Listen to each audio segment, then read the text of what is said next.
Fa innallaha idza qada li 'abdin an yamuta bi ardin ja'ala lahu ilaiha hajatan. Allah itu kalau sudah menetapkan kematian seorang hamba di salah satu belahan dunia, belahan bumi, maka Allah akan munculkan di dalam hatinya kebutuhan untuk menuju bumi tersebut.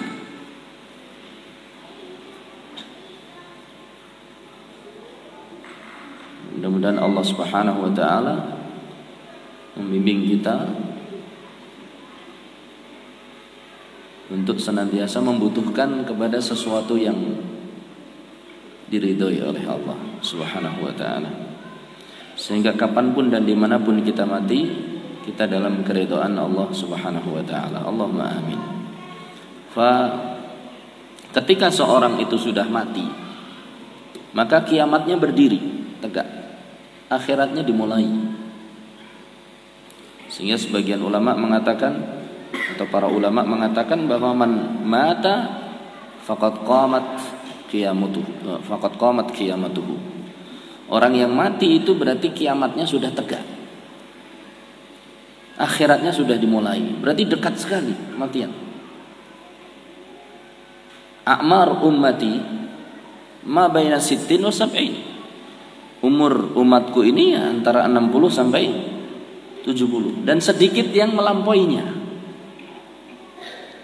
Maka kelihatannya kita ini harus waspada, karena begitu masuk ke dalam akhirat itu sudah ada dua alternatif, jalan menuju surga atau jalan menuju neraka. Dan di akhirat itu hanya ada dua, sebagaimana disebutkan, saya tulis di dalam surat Hadid 20-21. Diterangkan di awal bahwasanya Allah Subhanahu wa taala berfirman, "I'lamu annamal hayatud dunya la'ibun wa lahwun wa zinatun wa tafakhurun bainakum." Seterusnya. Ketahuilah bahwasanya kehidupan dunia itu hanya sekedar permainan, senda gurau, perhiasan, kesenangan, bangga-banggaan di antara kalian, banyak-banyakan anak atau banyak-banyakan harta.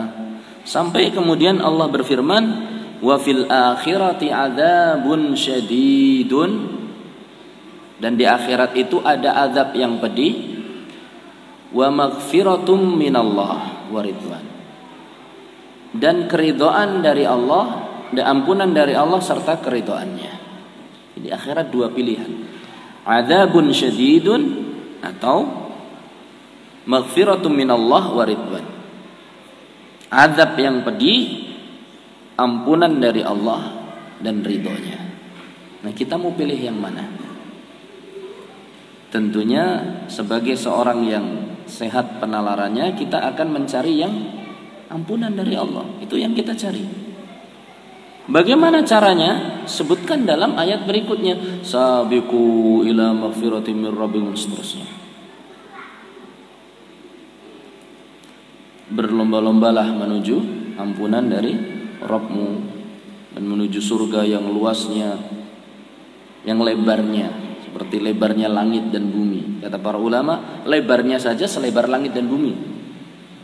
Fa kaifa bituliha, maka bagaimana panjangnya? Itu baru lebarnya, selebar langit dan bumi. Panjangnya itu lebih luas sekali. Nah, ini yang akan kita cari. Ayat ini, atau dari ayat ini bisa diambil beberapa kesimpulan. Surat Al-Hadid ayat 20, bahwa dunia itu hanya permainan.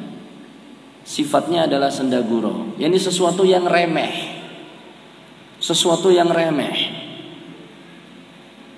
Sehingga sebagian ulama mengatakan orang itu kalau kenal Allah, maka dia akan semakin dekat kepada Allah. Tapi kalau kenal dunia, maka dia akan semakin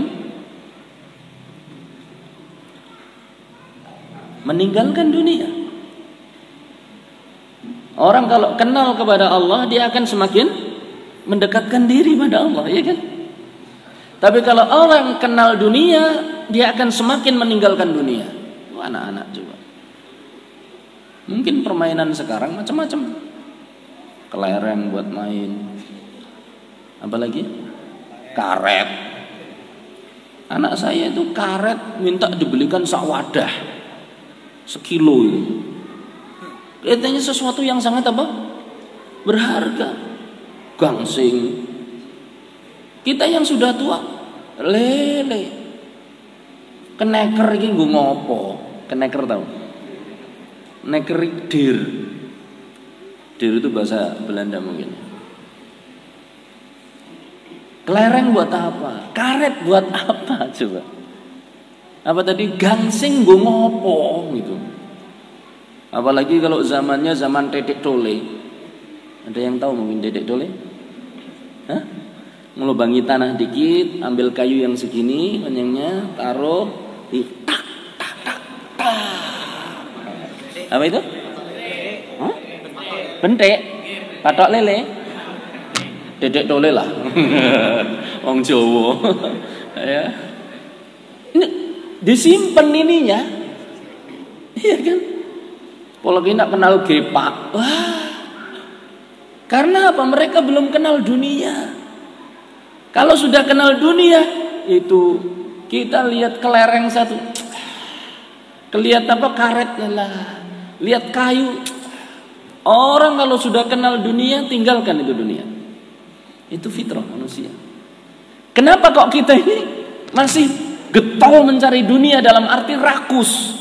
Kalau semangat mencari dunia tidak masalah. Semangat dalam kebaikan, karena kita hidup di dunia butuh juga yang namanya apa? Dunia, yang tukang, yang petani, yang pedagang, yang nelayan. Tidak ada masalah. Tapi kenapa terkadang muncul sikap rakus? Berarti kita belum kenal yang namanya apa? Dunia. Dunia itu salah satu sifatnya hambok dicari ngantek kopeng. Itu hasilnya ya kayak gitu. Itu salah satu sifat dunia. Salah satu sifat dunia itu kita cari mati-matian. Yang kita dapatkan sesuai apa? Jatahnya. Hari itu jatahnya 2M, ya 2M. Padahal baru bangun, terus ada telepon apa? Bunyi. Assalamualaikum, waalaikumsalam. Ya ini proyek yang kemarin goal, silakan tanda tangan 2M. Itu dunia. Wah, ada yang mutar sehari 200.000. Bukan 2M. Karena memang dunia itu sudah ditulis oleh Allah. Semuanya sudah ditulis. Ibu, orang yang tahu tentang dunia dan tahu bahwasanya dunia ditulis, dia lebih tenang dalam mencari dunia. Tidak ada sikap rakus. Jadi buat apa menurut dia itu ngejar-ngejar dunia? Kerja, cari maisha. Bahkan kalau niatnya cari ma'isyah itu adalah apa? Untuk mengejar akhirat, itu luar biasa. Mencari nafkah untuk istrinya, memberi makan kepada anaknya. Salah satu amalan yang paling mulia itu kan it'amut ta'am. Afsus salam. Ya kan? It'amut ta'am. Linul kalam. Kemudian as-salatu wan nasu niyam. Ini perkara-perkara yang luar biasa. Linul kalam, kata-kata yang lemah lembut, luar biasa. Kemudian afsus salam, menyebarkan apa? Salam. Kemudian as-salatu fil laili wan nasu niyam. Salat di malam hari sementara orang sudah pada apa? Tidur. Dan it'amut ta'am, dan memberi makan. Kita nggak usah bayangkan memberi makan itu memberi makan tetangga, memberi makan, nggak usah itu dulu. Anak kita ketika kita beri makan, ini sudah amal yang mulia. Makanya bekerja untuk memberi makan mereka itu juga mulia. Termasuk memberi makan istri. Ma anfaqta nafaqatan tabtaghi biha wajhallahi illa ujirta 'alaiha. Tidaklah kau infakkan sebuah tidaklah kau nafkahkan sebuah nafkah untuk mendapatkan pahala dari Allah kecuali kau dapat pahala. Untuk mencari wajah Allah kecuali engkau mendapat pahala. Hatta luqmah tadauha fi fimra'atik, sampai satu suapan yang kau letakkan di mulut istrimu, ini kau beri nafkah dia, dapat pahala. Berarti bekerja tidak tercela. Tapi yang tercela adalah rakus sehingga melalaikan kewajiban-kewajiban agama. Jualan halal, asal yang dijual halal. Ahallallahu al-bai'a wa harrama ar-riba. Allah menghalalkan jual beli dan mengharamkan apa? Riba. Insyaallah jual beli halal Ustaz. Ya, jual beli di depan masjid, yakni di luar lingkungan masjid, maksudnya dekat masjid. Halal. Apalagi orang lagi kumpul kesempatan untuk jualan, Masya Allah. Tapi ketika adzan berkumandang dia tetap jualan jadinya. Maksudnya ketika sholat ditegakkan dia tetap berjualan, itulah yang jadi tercela. Kenapa? Ini loh Ustaz, anak-anak itu kalau sudah qomat itu masih ada yang beli. Sayang kalau ditinggal, justru ramenya itu di situ. Nah, ini jadi tercela ini. Jadi cari dunia itu asalnya mubah, tidak ada masalah. Tapi ketika rakus, kemudian kerakusannya mendorong seseorang untuk melanggar syariat, itulah yang menjadi apa? Tercela. Ustaz, saya pingin kaya, boleh. Kata Rasul sallallahu alaihi wasallam, la ba'sa bil ghina liman ittaqa. Boleh saja kaya, asal pun bertakwa. Nanti insyaallah taala akan kita bahas. Intinya bahwa orang kalau kenal dunia itu akan semakin meninggalkannya karena tahu tentang bagaimana kedudukan dunia. Di dalam athar, hadis-hadis yang disebutkan oleh Rasul sallallahu alaihi wasallam banyak sekali yang mensifatkan tentang dunia, yang semakin menguatkan kita nggak perlu mengejarnya. Suatu saat Rasul sallallahu alaihi wasallam lewat dengan para sahabatnya, kemudian didapatkan seekor apa? Bangkai kambing cacat nih, kan? Kemudian kata Rasul sallallahu alaihi wasallam, ayyukum yuhibbu an yakuna hada bidirham. Siapa yang mau membeli bangkai ini 1 dirham? Kata mereka, ya Rasulullah, ma nuridu an yakuna hada bi syai' wa ma nasna' bih. Ya Rasulullah, kami enggak mau membeli bangkai itu 1 dirham sekalipun, tidak mau. Buat apa? Kata Rasul sallallahu alaihi wasallam, ya sudah, ambil gratis siapa yang mau. Ya Rasulullah, kalau hidup saja sudah cacat, ini sudah mati, buat apa katanya? Kata Rasul sallallahu alaihi wasallam, la dunya ahwanu 'ala Allah min hada lakum. Dunia itu lebih hina di sisi Allah dibandingkan hinanya ini di pandangan kalian. Ini diantara asal. Kemudian juga Rasul sallallahu alaihi wasallam mengatakan bahwasanya masalah dunia fil akhirah, kama qala sallallahu alaihi wasallam, permisalan dunia dibandingkan akhirat. Kama thali ahadikum yudkhilu isba'ahu fil yam falyanzur madza yabqa ma'ahu, atau kama qala sallallahu alaihi wasallam. Hendaklah seorang, perbandingan antara dunia dan akhirat adalah seperti permisalan seseorang yang memasukkan jarinya ke dalam lautan. Biasanya kalau pas saya menyebutkan hadis itu, di depan saya ada gelas air minum. Enggak, bukan maksud saya begitu. Langsung saya praktekkan. Enggak nyindir panitia, enggak, saya masih enggak. Ini untuk antum nanti kalau pas ngajar hadis itu. Enggak Ustaz. Yang enggak, jangan. Enggak, jangan ya Syekh. Idris ini. Jangan. Barakallahu fiik, jazakallahu khair. Saya praktekkan itu. Jadi saya masukkan jari saya ke gelas. Kemudian setelah itu saya angkat, tuh lihat yang tersisa di ujung jari seberapa. Inilah dunia. Dan ini baru segelas. Sementara hadisnya bilang selautan. Antum bisa bayangkan. sekaya apapun antum, orang paling kaya apapun antum di dunia ini, itu cuma tadi. Ini dunia seluruhnya dibandingkan dengan akhirat. Ngapain kita menghabiskan waktu dalam arti rakus-rakus dalam sesuatu yang sifatnya sangat sedikit, sehingga kita melupakan lautan itu sendiri. Masya Allah, lautan akhirat. Akan tetapi bal tu'sirunal hayatad dunya. Akan tapi banyak di antara kalian, di antara kita yang lebih mengutamakan apa? Dunia. Dunia masuk dalam sholat kita, tapi sholat gak masuk dalam dunia kita. Itu yang jadi repot. Sering kan seorang mungkin lagi sholat masih ingat bisnis yang dia lakukan. Tadi mengembalikannya saya kelebihan apa kurang? Ya kan? Mengembalikan tadi ke anak-anak itu lebih apa kurang? Aduh, saya jualannya terlalu banyak apa enggak ya tadi itu? Itu masuk dalam sholat. Tapi sudah giliran dunia, terkadang sholat itu lupa kapan waktunya. Kalau sudah terdengar imam mau rukuk baru cepat-cepat apa?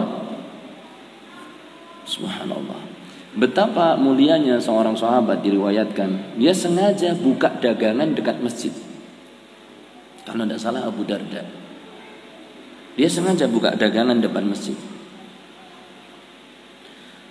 Begitu sholat, dia tutup dagangan, kemudian sholat. Sehari dia untung 300 dinar, bayangkan.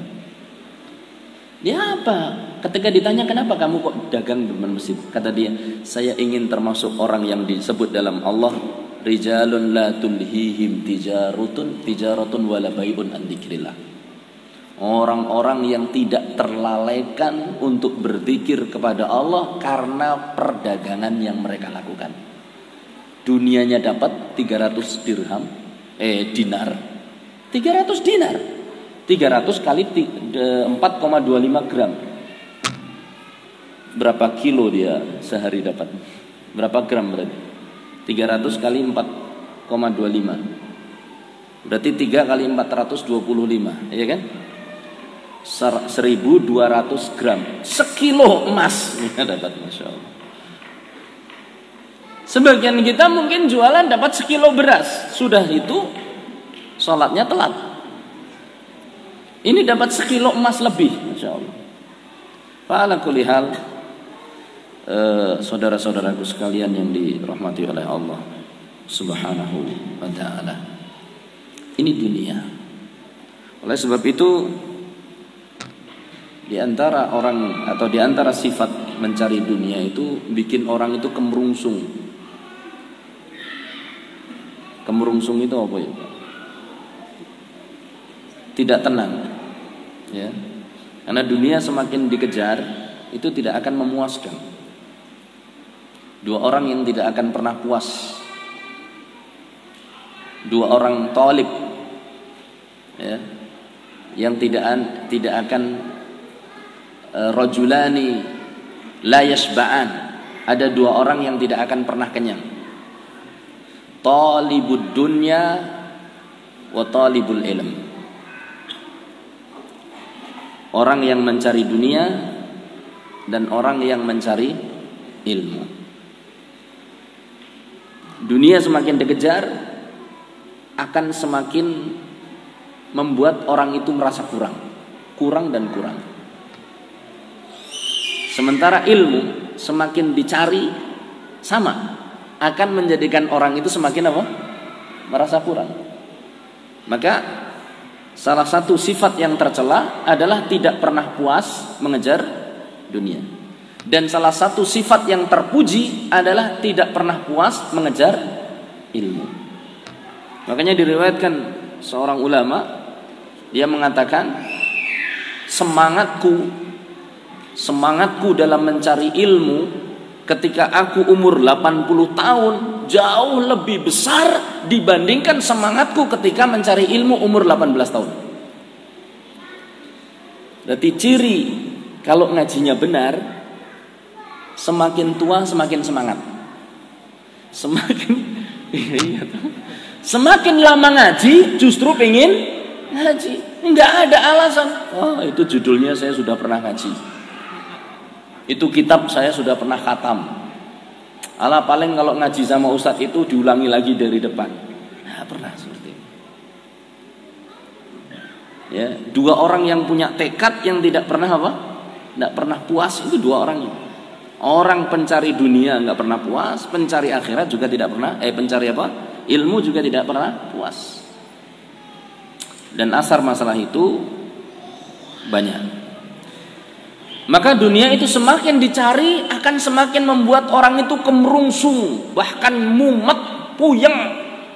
Beda dengan orang pencari akhirat, tenang.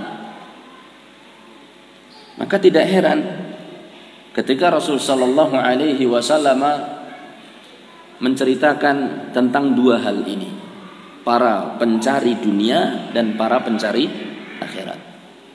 Rasul sallallahu alaihi wasallam menceritakan atau bersabda tentang para pencari dunia. Beliau mengatakan, bersabda sallallahu alaihi wasallam, "Man kanatid dunya hammahu." Barang siapa yang dunia itu adalah tekad besarnya, farraqallahu amrahu, maka Allah akan cerai beraikan urusannya. Pikirannya jadi nggak tenang, masalahnya nggak pernah kelar, nggak pernah bisa istirahat. Wa ja'ala faqrahu baina ainaihi, dan Allah jadikan kefakiran senantiasa melekat di depan matanya. Jadi butuh terus.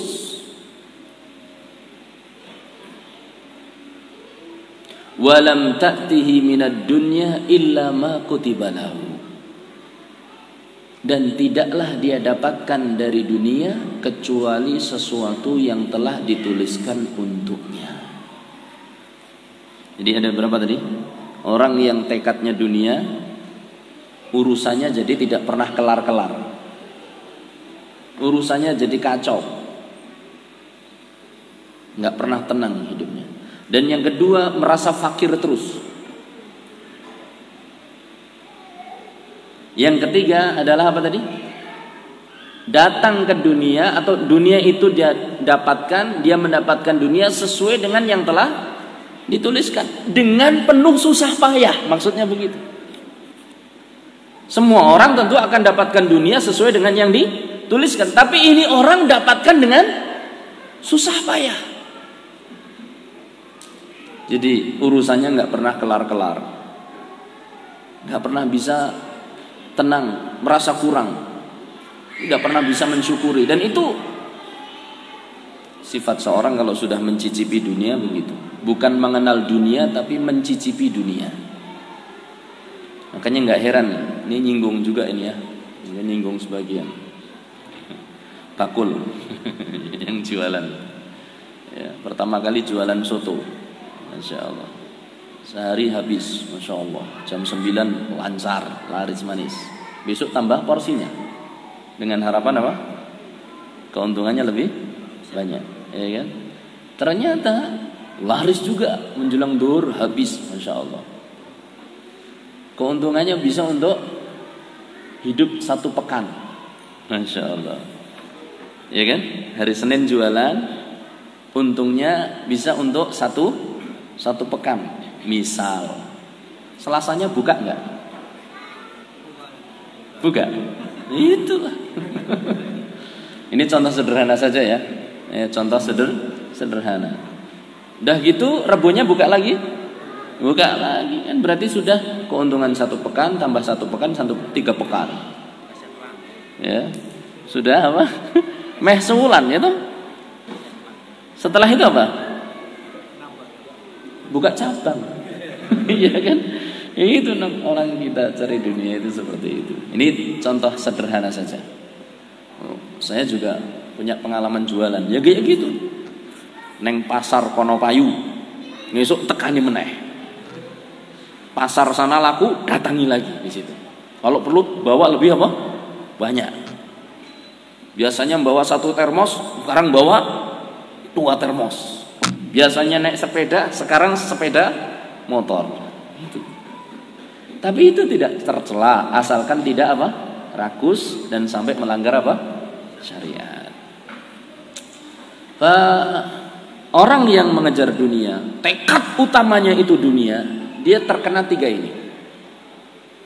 Urusannya jadi cerai-berai. Kemudian apa tadi? Kefakiran mengincar di depan mata. Capek. Padahal yang didapatkan ya sesuai yang ditetapkan. Sebaliknya, wa man kanatil akhiratu hammah. Orang yang akhirat itu menjadi tekadnya. Maka kata Allah, ini hadis qudsi. Maka Allah Subhanahu wa taala Rasul sallallahu alaihi wasallam mengatakan, mohon maaf. Rasulullah sallallahu alaihi wasallam, bukan hadis qudsi. Rasul sallallahu alaihi wasallam mengatakan, jama'allahu lahu amrahu. Allah menyelesaikan semua urusannya. Wa ja'ala ghinahu fi qalbi, dan kekayaannya muncul di dalam hatinya. Wa ya'tihi minad dunya wa ya'tihi ad-dunya wa hiya raghimah. Datang kepadanya dunia dalam keadaan dunia itu terpaksa. Jadi yang capek dunianya datang kepada dia. Orangnya nggak capek.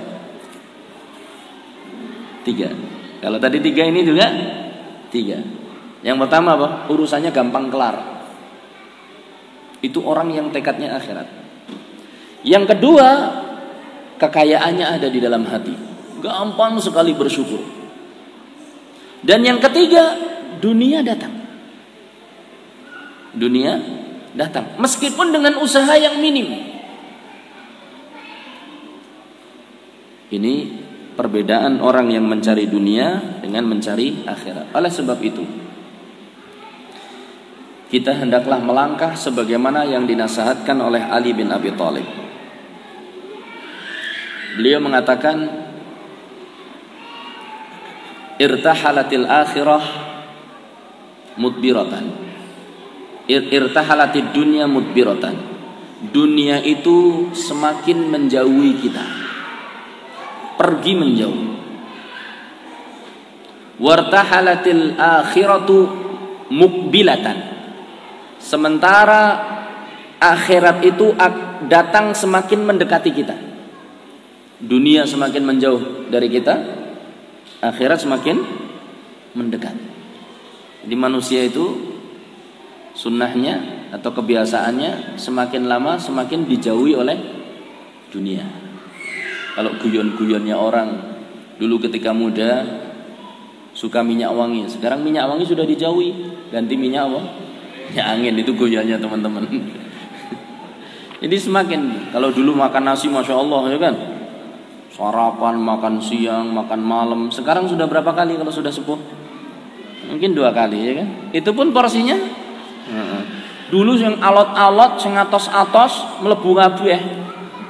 Sekarang yang empuk-empuk, ya kan? Itu aja pilih-pilih, masya Allah. Yang nggak terlalu manis, nggak boleh terlalu asin. Itulah. Jadi semakin ditinggalkan. Ima dunia meninggalkan kita atau yang kita yang meninggalkan dunia tersebut. Wah, dunia itu semakin meninggalkan kita. Akhirat semakin mendatangi kita. Kata Ali bin Abi Thalib, fakullun minhuma banun.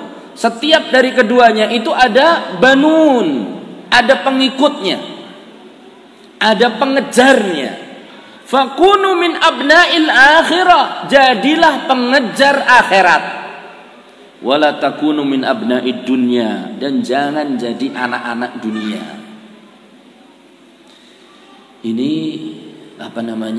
nasihatnya Ali bin Abi Thalib. Oleh karena itu tinggal pertanyaannya, bagaimana atau bagaimana wujud nyata kita itu ngejar akhirat. Di sini ada beberapa cara, walaupun tidak semuanya yang saya sebutkan tentang inilah. Kalau kita ingin mengejar akhirat ya paling tidak seperti ini. Yang pertama, jadikan akhirat itu tujuanmu dalam hati. Dan jangan jadikan dunia tekadmu. Jadikan akhirat tujuanmu dan jangan jadikan akhirat itu apa? Dan jangan jadikan dunia itu tekadmu. Supaya kehidupan kita tenang. Ada satu kisah yang disebutkan oleh seorang syekh tentang seorang wanita di Mesir. Dia itu ditinggal kerja oleh suaminya. Kebetulan alhamdulillah wanita ini memiliki anak kecil, tapi dia tinggalnya di keluarga miskin. Jadi dianya miskin, orang tuanya juga miskin, anaknya kecil, ditinggal suaminya kerja. Suatu saat anaknya sakit. Anaknya sakit. Dia nggak punya biaya untuk berobat. Mengobati dia tidak ada. Orang tuanya juga demikian sama. Orang tuanya miskin. Jangankan untuk berobat anaknya, untuk makan malam di hari itu saja mereka tidak punya. Akhirnya yang dilakukan oleh si wanita itu apa? Kejar gelar sajadah, istilahnya begitu ya. Ini menuju ke tempat sholat. Dia sholat dan berdoa. Ini salah satu cara bahwa selesaikan urusan duniamu dengan cara akhirat. Jadi kalau kita punya masalah dunia, jangan melulu solusinya itu dengan dunia. Tapi coba pikirkan solusi untuk masalah duniamu itu dengan cara akhirat. Apa yang terjadi setelah wanita itu sholat dan berdoa memohon kepada Allah? Ya jadikan di dalam dirinya betul-betul ketawakalan, betul-betul tidak bisa apa-apa sudah. Tidak bisa apa-apa. Jam 1 malam pintu rumahnya diketok. Jam 1 malam. Kita ngeri juga jam 1 malam diketok, ya kan? Maka tergopoh-gopoh sang bapak sama sang wanita tadi menuju ke pintu. Man, siapa?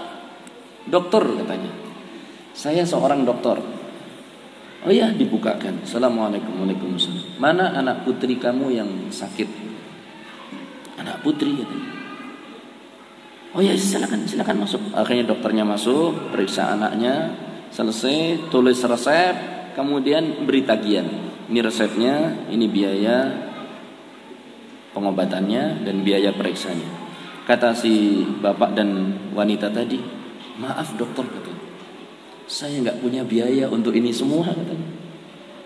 Dokternya heran, kamu ini gimana katanya? Malam-malam telepon saya jam 1 saya datang ke sini. Kamu bilang nggak punya biaya. Bener dokter, kami nggak punya biaya. Jangankan untuk telepon katanya. Kami saja makan malam ini belum katanya. Lah terus? Akhirnya dokternya sadar, ini pasti ada sesuatu ini. Siapa yang telepon? Wallahu a'lam. Bapaknya nggak telepon, si anak perempuan itu juga tidak telepon. Dokternya katanya merasa ditelepon.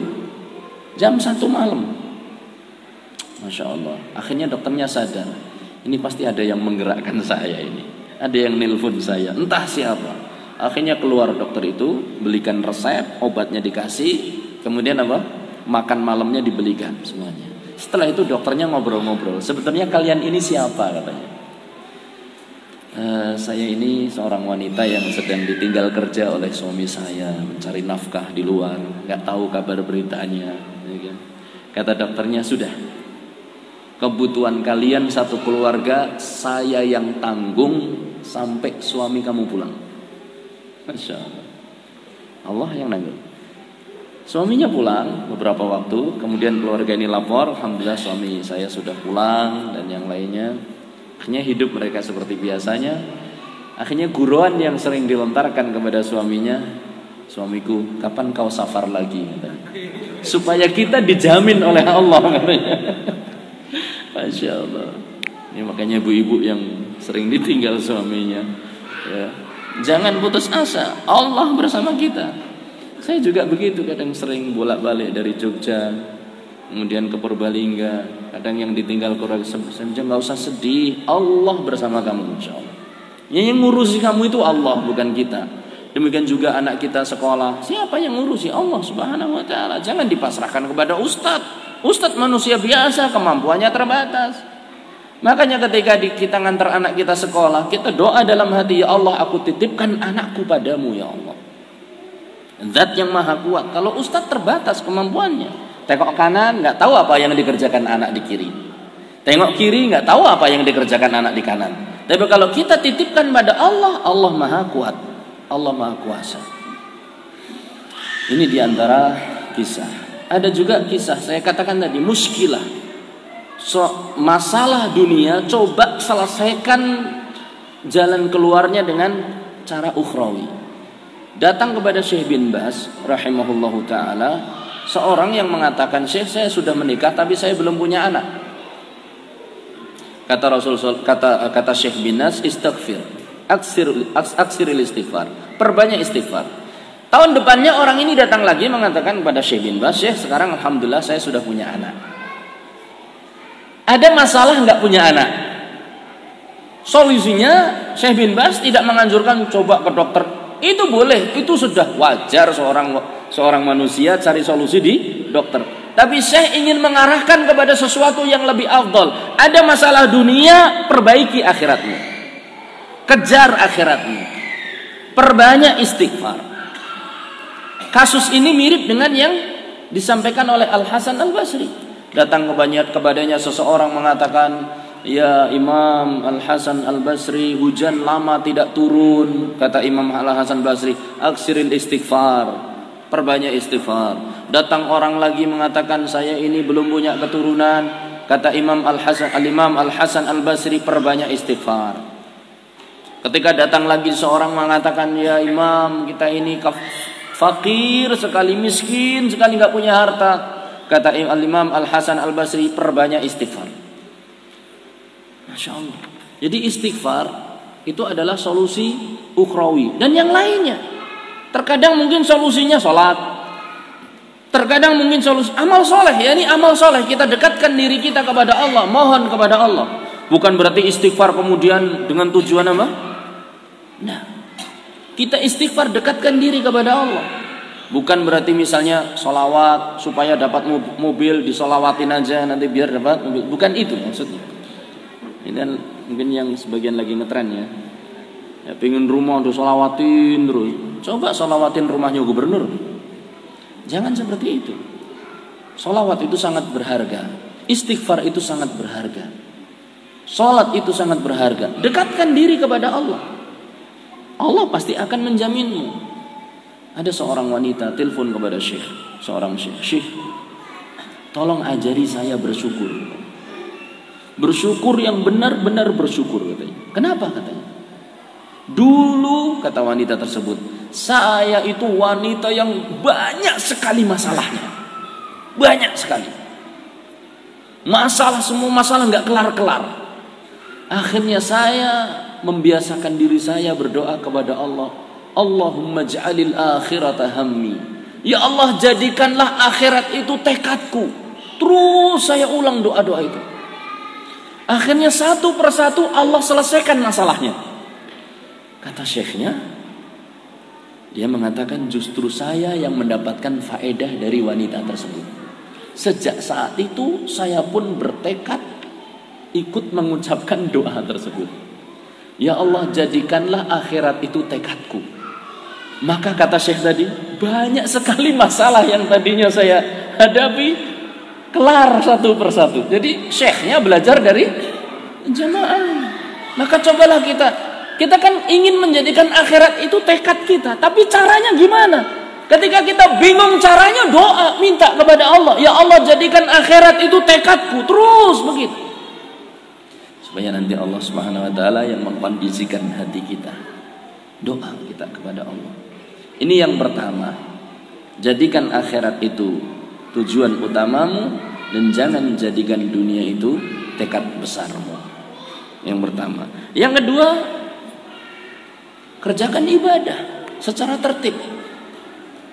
Kerjakan ibadah itu secara tertib. Mulai dari yang wajib, setelah itu merambat ke yang sunnah, kemudian setelah itu ibadah-ibadah ringan yang buahnya sangat besar. Ini orang-orang yang mengerjakan yang wajib, kemudian yang sunnah, kemudian ibadah-ibadah ringan yang buahnya besar, berarti dia punya tekad akhirat. Dan ibadah yang paling dicintai Allah adalah yang wajib. Jangan kita ini terkadang melakukan sesuatu yang sunnah, seperti yang tadi diceritakan oleh sebagian sahabat kita. Kita mungkin memperbanyak zikir, tapi sholatnya kadang bolong-bolong. Urut. Kalau memang tujuan kita akhirat, buktinya apa? Kerjakan sesuatu yang paling dicintai oleh Allah terlebih dahulu. Itu bukti kita ngejar akhirat. Kalau sudah ada salah niat, biasanya salah langkahnya. Maka kerjakan akhirat dulu. Kerjakan yang wajib dulu. Sesuatu yang paling dicintai oleh Allah, itu dikerjakan.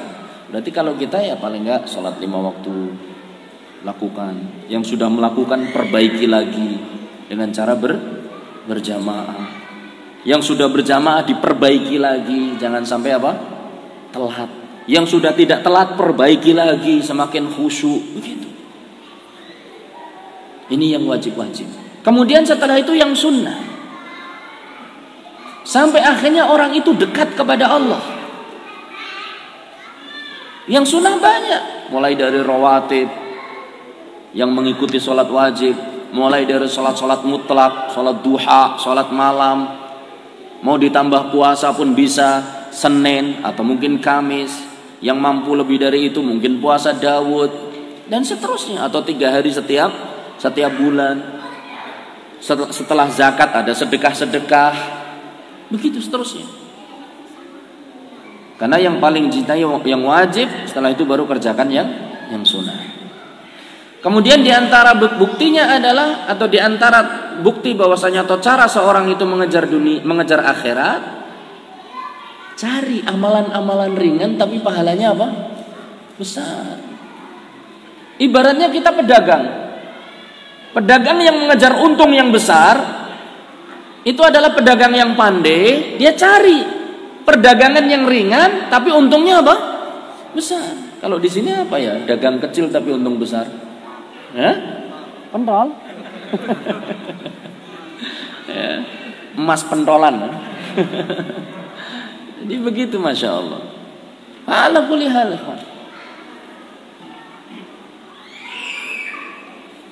Dengan keahlian dan yang lain-lain. Maka dalam ibadah pun begitu.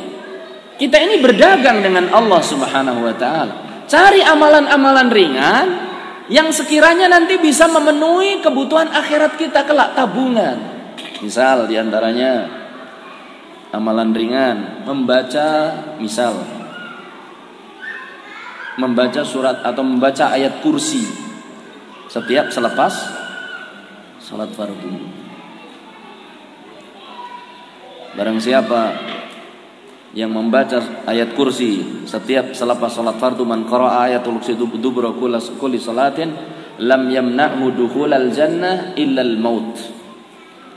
Barang siapa yang senantiasa membaca ayat kursi setiap habis salat fardu, ini setelah zikir kemudian baca ayat kursi, maka tidak ada yang bisa menghalangi dia untuk masuk surga kecuali mati. Mati jaminan surga. Tentu kalau tidak melakukan amalan-amalan yang menghalangi dia untuk masuk ke dalam surga. Itu diantara amalan ringan. Termasuk zikir setelah sholat.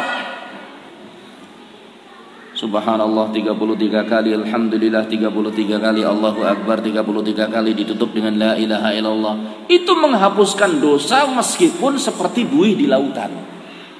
Ini amalan-amalan ringan. Kemudian seperti tadi misalnya ifsya'us salam, menebar salam, itu kunci masuk surga. La tadkhulul jannata hatta tu'minu wa la tu'minu hatta tahabu. Afala adullukum ala syai'in idza fa'altumuhu tahabbtum bainakum afsus salama bainakum. Kalian tidak akan masuk surga kecuali apabila kalian beriman, dan tidak bisa kalian mencapai derajat keimanan kecuali kalian mencintai satu sama lain. Maukah kalian aku tunjukkan satu perbuatan yang apabila kalian kerjakan maka akan saling mencintai sehingga kalian akan beriman, sehingga kalian akan masuk surga? Apa? Afsus salam, tebarkan salam. Di tanda-tanda kiamat ini adalah orang terkadang mengucapkan salam hanya orang yang kenal saja. Namanya taslimul ma'rifah. Ya, taslimu al-ma'rifah. Jadi salam pada orang-orang yang dikenal saja. Itu main kabel, bahaya enggak? Kabel atau apa itu? Bismillah. Ya.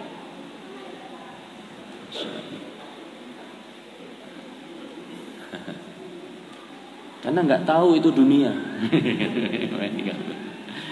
Ya, bismillah.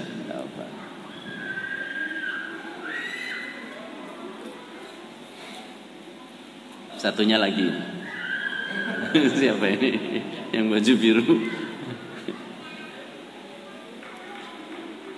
Hati-hati. Nah, mengucapkan salam, memberi makan, menyiapkan air minum. Air minum untuk jamaah. Singgung lagi panitia. Enggak, bukan.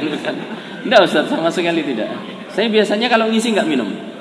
Nah, kalau berhenti ngisi baru minum Ustaz. Nah, kalau biasanya saya kalau ngisi ini air minum saya singkirkan. Kecuali kalau tadi itu kalau agak jauh saya takutnya begini. Wah, gitu. Dan itu pernah kejadian masalahnya kan.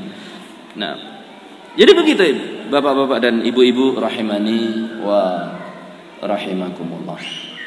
Di antaranya yang ringan, sifatnya wajib tapi ringan, salat bardain misalnya. Kata Rasul sallallahu alaihi wasallam, man shalal bardain dakhalal jannah. Barang siapa yang melakukan salat bardain maka akan masuk surga. Pernah belum salat bardain? Belum pernah. Itulah. Itu wajib itu loh. Ringan tapi wajib. Pahalanya besar. Barang siapa yang melakukan salat bardain bakal masuk surga. Wajib. Kok bisa kita ini belum mengerjakan? Apa itu salat bardain? Salat subuh dan asar. Sudah ya insyaallah ya. Wajib itu. Tapi ringan. Ringan bagi orang yang khusyuk kepada Allah Subhanahu wa taala. Wa innaha lakabiratun illa 'alal khashiin. Sesungguhnya salat itu terasa berat kecuali bagi orang-orang yang khusyuk. Yang ringan baginya. Ini amalan-amalan ringan. Salat malam walaupun berapa? 1 rakaat. Ala rajih bahwasanya 1 rakaat boleh. Ya, mau digenapkan menjadi 3 pun lebih bagus. Dan bisa dikerjakan ba'da salat isya. Ringan. Tapi itu adalah da'bus salihina qablakum, kebiasaan orang-orang soleh sebelum kita. Ini para pengejar akhirat. Melakukan ibadah itu dengan tertib. Urusi yang wajib. Setelah itu tambah dengan yang sunnah. Sebagian orang getol sunnahnya, sholat malamnya rajin, tapi wajibnya nggak diurusi. Ketrinkalan, ketriwal, kececer. Ini menunjukkan dia bukan pengejar akhirat yang benar. Pengejar akhirat yang benar yang wajib diurusi. Ibaratnya nafkah. Sedekah itu bagus, tapi yang wajib dulu diurusi keluarga, secukupnya. Ada kelebihan, setelah itu baru apa? Sedekahkan. Itulah para pengejar akhirat. Kalau infak kepada keluarga kan nggak dapat apa? Nggak dapat pujian terkadang. Malah di apa? Peringisi karo bojone. Mas, kok ming 5 yuto? Lebih itu ada. Utangnya 3 yuto, waduh. Ya kan? Ini kok cuma 5 juta, sudah ngasih dienjepi. Menjep tahu menjep? Gitu kan. Jadi keikhlasan kita kadang apa? Teruji juga. Sakit hatinya. Sama sebetulnya. Kita ini kadang infak kepada keluarga, tapi sambil melotot. Nih, cukupin ya. Padahal itu adalah infak yang paling apa? Paling mulia. Maka diurusi yang wajib. Puasanya, ya, yang wajib, dan seterusnya. Saya kira demikian yang bisa saya sampaikan. Jadi awal tadi saya sampaikan tentang bahwasanya dunia itu tidak layak untuk dikejar, karena sangat apa? Sangat hina. Kalau seandainya dunia itu memiliki nilai di sisi Allah, meskipun sebesar setimbangan sayap seekor nyamuk, nek ditimbang kira-kira gerak enggak? Sayap seekor nyamuk pakai timbangan emas, ada yang bakul emas, penjual emas di sini? Atau coba iseng-iseng suatu saat bawa bakul emas, tolong ditimbang, gerak nggak coba? Ya, kemungkinan nggak ada ya kan? Malah dipelototi sama bakul emas, ngopo ini? Nggak ada nilainya. Kalau seandainya dunia ini memiliki nilai meskipun seberat timbangan, Allah tidak akan kasihkan satu tetes air pun kepada orang-orang kafir. Tapi karena nggak ada nilainya, bebas. Semuanya bisa merasakan. Jadi pertama kita sampaikan tentang dunia itu tidak ada nilainya. Kemudian kita sampaikan perbedaan orang yang mengejar akhirat dan mengejar dunia. Orang yang mengejar dunia tidak akan pernah mendapat apa? Ketenangan. Urusannya nggak pernah kelar, hatinya nggak pernah tenang, merasa kurang terus. Dunia yang didapatkan ya itu saja. Itu saja maksudnya kadang miskin, kadang kaya, tapi dia mendapatkannya dengan apa? Capek. Kemudian orang pencari akhirat urusannya kelar. Masalah-masalahnya menjadi ringan bagi dia. Hanat alaihil umur. Kemudian hatinya gampang bersyukur kepada Allah, berapapun yang dia dapatkan. Dan dunia itu datang kepada dia, entah sedikit, entah banyak. Dunia yang dipaksa datang oleh Allah kepadanya, karena memang jatahnya. Mungkin diantara antum pernah merasakan kejadian-kejadian istimewa semacam itu. Lagi betul-betul butuh, bingung mau apa ini, tiba-tiba datang. Seorang pernah bercerita kisah nyata tentang dirinya, anaknya sedang sakit keras. Ini tubuhnya lemes, katanya mungkin semacam virus atau apa, cikungunya gitu, nggak bisa bergerak. Istrinya menginginkan anaknya dibawa ke rumah sakit. Tapi untuk bawa rumah sakit, si suami mikir, ini di saku saya hanya ada 150, bukan juta, 150.000. Ibaratnya untuk 150.000 untuk biaya perjalanan, nggak cukup untuk mengobati anak yang semacam ini. Bingung dia. Tiba-tiba hatinya terbang kepada Allah. Hatinya terbang. Dia ini sudah pasrah kepada Allah. Gimana saya nggak tahu harus bagaimana, cari utangan nggak biasa ngutang. Tiba-tiba pahanya bergetar. Saat itu juga pahanya bergetar. Antum tahu kenapa bergetar? HP-nya bunyi. Ring. Dia angkat, ternyata teman lama dia. Assalamualaikum. Waalaikumsalam. Fulan, iya. Antum mau nggak uang? Mau katanya. Langsung dikirim 10 juta untuk biaya berobat. Saat itu ketika hati terbang kepada Allah, hati betul-betul menjadikan Allah itu obat bagi dia, zikrullah itu obat bagi dia. Saat itu Allah turunkan apa? Turunkan penyelesaian masalah. Makanya bapak-bapak, ibu-ibu, saya tadi sampaikan bahwa di antara bukti atau di antara cara supaya kita ini menjadi pengejar akhirat, salah satunya adalah jadikan akhirat itu sebagai solusi. Jangan melulu apa? Dunia. Orang sakit, iyalah ke rumah sakit, tapi kapan kita berdoa? Kita miskin mungkin, atau mungkin punya hutang, iyalah berusaha dan yang lain-lain, tapi kapan kita berdoa? Doa itu adalah di awal, di tengah, dan di akhir. Di awal sebelum berusaha, di tengah-tengah ketika berusaha, di akhir ketika sudah berhasil. Terus berdoa kepada Allah. Maka jadikanlah akhirat itu sebagai solusi penyelesaian masalah-masalah hidup kita. Wa may yattaqillaha yaj'al lahu makhraja. Kejar akhirat ini. Kemudian saya berikan contoh tadi tentang istighfar yang disampaikan oleh Syekh bin Baz, kemudian Al-Imam Al-Hasan Al-Basri.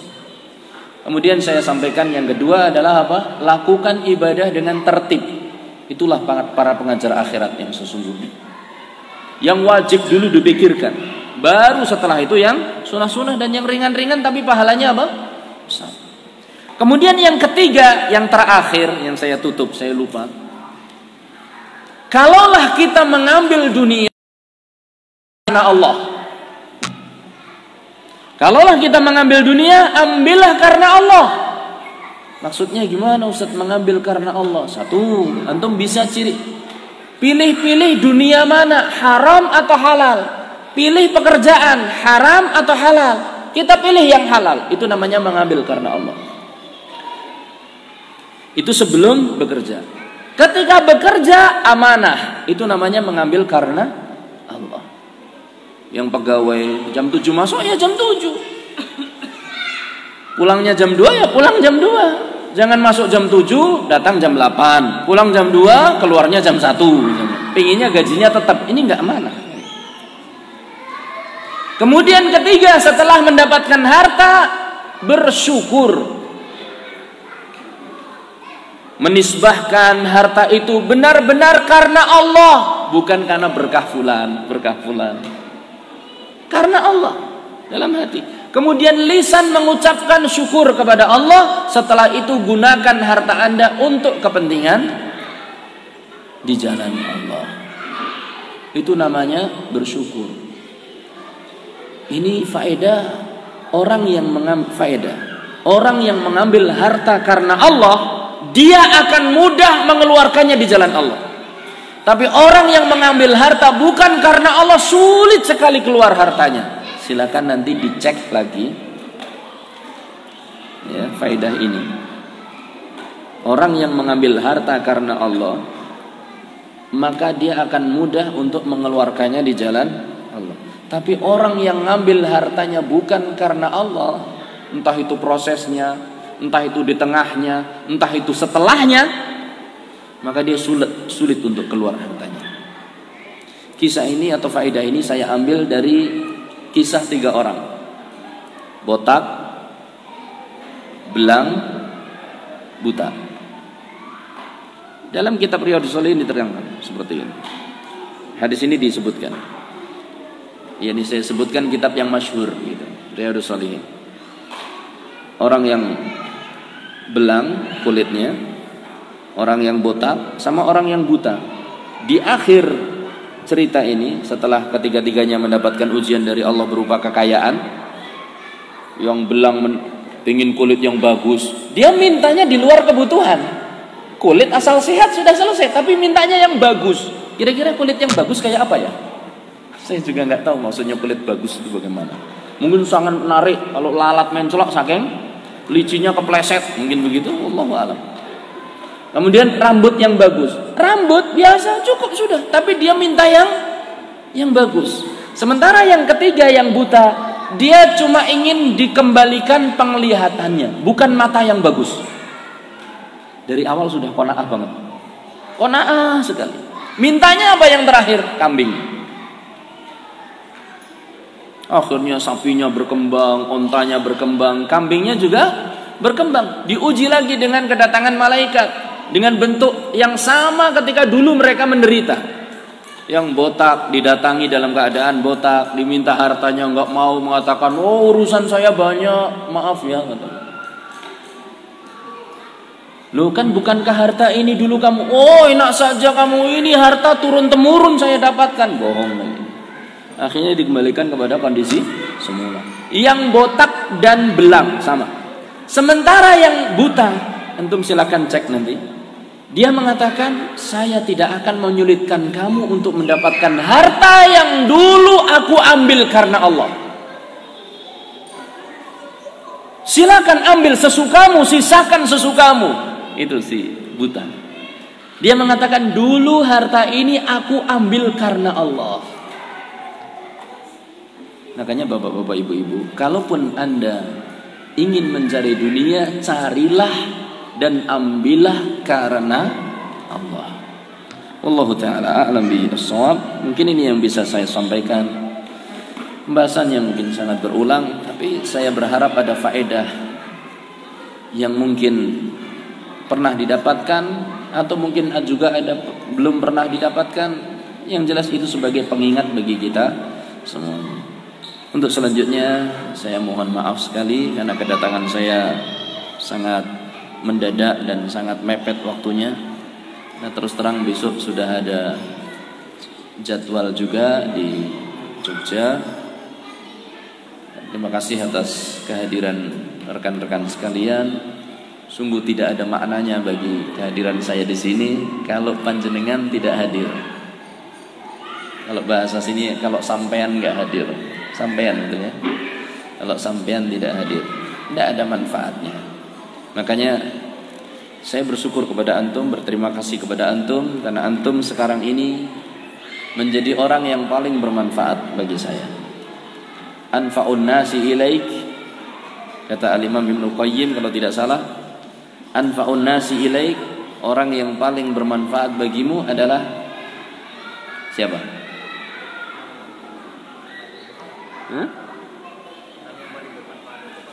Orang yang paling bermanfaat untuk orang lain. Hadis, anfa'un nasi anfa'uhum linnas, khairun nasi anfa'uhum linnas. Orang yang paling baik adalah orang yang paling bermanfaat bagi orang lain. Saya ingin faedah lain. Orang yang paling bermanfaat bagimu adalah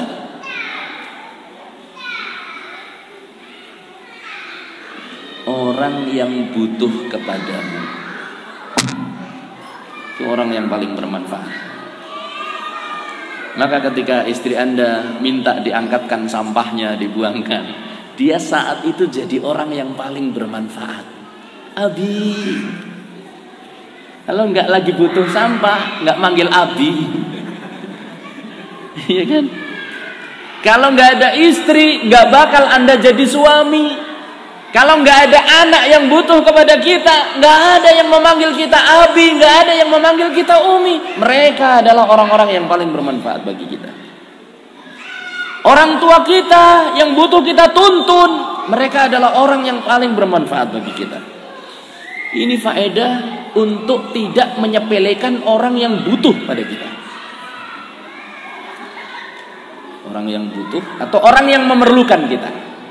Nggak tahu butuh ini bahasa di sini bagaimana? Notasinya, iya betul. Iya wes tak ganti. Jadi orang yang paling bermanfaat bagi kita adalah orang yang memerlukan kita. Guru tidak akan bermanfaat kalau nggak ada muridnya. Maka ketika muridnya hadir, muridnya menjadi orang yang paling bermanfaat bagi sang guru. Dosen terbang, kalau nggak ada mahasiswanya, dia tetap terbang terus, nggak darat-darat. Maka coba panjenengan cermati samping kanan kiri Anda. Siapa yang butuh? Itulah orang. Siapa yang memerlukan Anda? Itulah orang yang paling bermanfaat bagi kita. Istri kita, anak kita, orang yang meminta bantuan kita, orang tua kita yang sudah memerlukan bantuan kita. Itu yang paling bermanfaat. Saya kira demikian. Aqulu hadzal qaul wallahu taala a'lamu bishawab. Sekali lagi terima kasih saya ucapkan kepada rekan-rekan ikhwan di Masjid Al-Imam Asy-Syafi'i. Mudah-mudahan Allah memudahkan semua urusan antum, menyelesaikan dan memudahkan urusan-urusan keluarga antum, Yang punya hutang mudah-mudahan segera lunas. Emang ada? Yang punya hutang mudah-mudahan segera lunas. Yang keluarganya sakit mudah-mudahan segera sembuhkan. Yang belum punya istri mudah-mudahan segera mendapatkan istri. Yang belum punya anak mudah-mudahan segera memiliki keturunan. Yang pingin punya istri lagi mudah-mudahan loh. Apa belum disebutkan doanya wis amin. Ya, ibu-ibu juga demikian, dimudahkan dalam mengurus suami, mengurus anak dan yang lain-lain. Semuanya mudah-mudahan Allah mudahkan. Dan yang lebih penting itu adalah Allah memudahkan urusan dakwah kita di Pangkalan Bun. Yang mudah-mudahan Allah persatukan kaum muslimin, persatukan ikhwah, saudara-saudara kita ini, ya, Ahlus Sunnah wal Jamaah.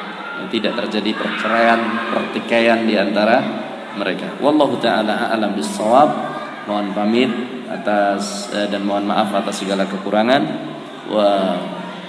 Saya sampaikan juga salam amanat saya dari teman saya Mas Guntur yang sekarang di Jogja. Salam kepada semuanya yang hadir di sini, sebutkan satu persatu.